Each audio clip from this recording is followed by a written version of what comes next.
Smells delicious. Hopefully it is delicious. I'm pretty sure it will be.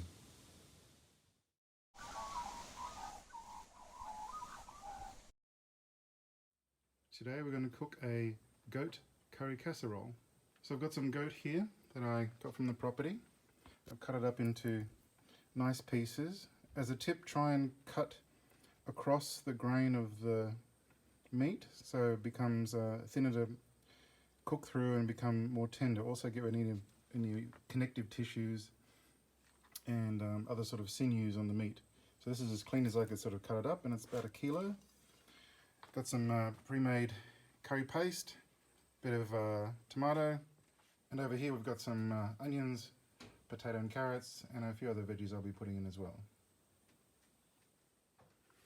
Right, so we've got a nice big pot here. You could easily use a camp oven as well, but I've got a nice big pot to use. The first step will be to fry off the onions. So we're going to add a bit of oil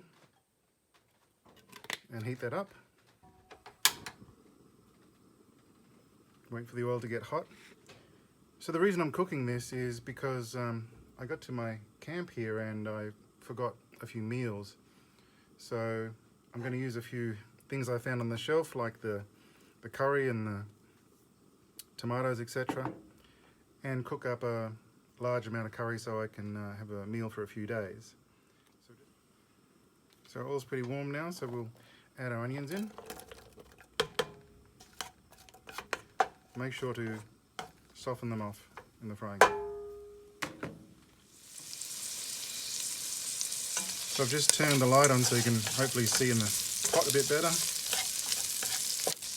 Being goat meat, it's can be a little tough. It's very, very lean and very clean meat, but of course it can be a little tougher than lamb and other meat. So I plan to be cooking this for several hours on low.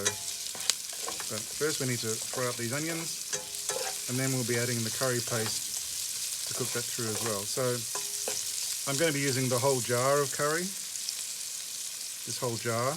Normally it would do 2 meals, but I've got about 1 kilo of meat. So I'm going to use the whole jar and basically doubling up the whole recipe to make a whole big curry for myself.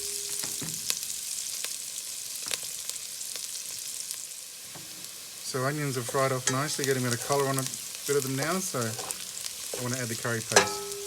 As I said, I'm just going to add the whole jar. It's important to do this part. Curry paste is not curry sauce. You can get like just the curry simmer sauce at the supermarket, but curry paste needs to be fried off first before you add your other ingredients.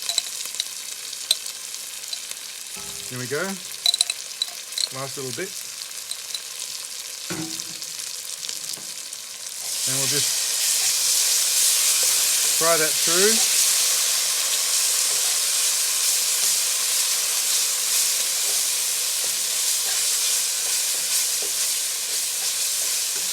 If you could just smell what I'm smelling, wow. Alright, so that looking good. Doesn't take much to fry up the curry paste. Now we're going to add in our chopped and trimmed up goat meat.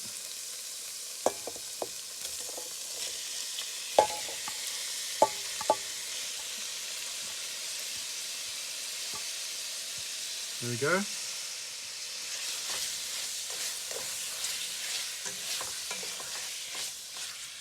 Just get the heat through that. So it's all nice and coated. Now we need to add, well, for doubling up it'd be 2 cups of water, but I'm going to add a cup of water and also a cup of red wine. So there's a cup of water, and here's my cup of red wine. Like I said, this is kind of a curry casserole in a way. If I was really making a curry, I would have, tried to marinate the meat beforehand, maybe in a yogurt kind of mix to tenderize the meat as well. But we're working with what we have out here on the property. So we want to get all this mixed through and get it up to a nice hot temperature again. While it's heating through, I just want to add a tin of diced tomato.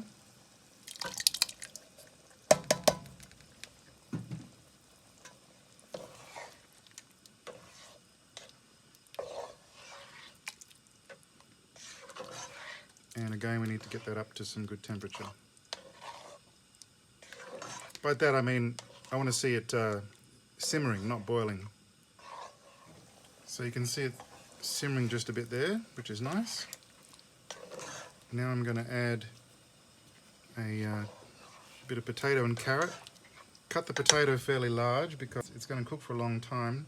The carrots you can cut reasonably small because they're pretty hard and they'll take a while to soften up. But the potatoes cut in pretty large bits because they need to hang together. So we'll add them in now. Stir that through. I've also got some cooked veggies I had from last night. I'm going to add them in as well just to bulk it out a bit. So I'm not adding any salt and pepper or anything right now because I want it to cook for quite a while and develop its flavors. So it's no good trying to add that now. We'll see what it's like.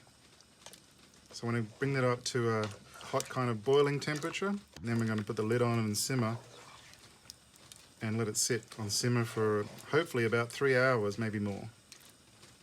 So now it's up to a pretty good temperature. We want to lower it as much as we can and put the lid on it and let it sit for a good, hopefully 3 hours, and then we'll come back and check how we're doing. So it's been about 3 hours now. Let's just see how we're going. As you can see, it's thickened up a lot. As I said before, I just want to test the seasoning. Grab a little bit here. I'm not going to touch it. That tastes awesome. Not too salty, not too peppery. I mean, I really dislike when people say, that tastes nice. No, this tastes like a good hearty curry. I can taste the carrot in there and the tomatoes, and yeah, the goat is nice and tender, so very happy with that. I'm going to turn off the heat now and let it sit until I'm ready for dinner time. Then just make sure it's hot all the way through.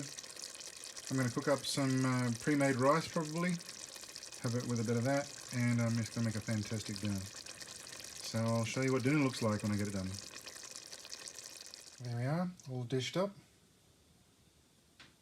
Goat curry from out in the shack. Really just made with what I had on hand. I didn't have any garlic or any of the other stuff, yogurt or anything, so more of a casserole mix, but smells delicious. Hopefully it is delicious. I'm pretty sure it will be. Well, that was awesome. Very spicy with the curry.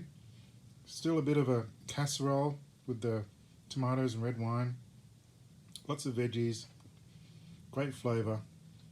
Still got a bit of heat in it. And the good thing is I've got enough for another 2 more meals. Hope you enjoyed this cooking at the shack. Hashtag shout out to Sunny. Thanks for watching, everybody. Catch you on the next video. Bye for now.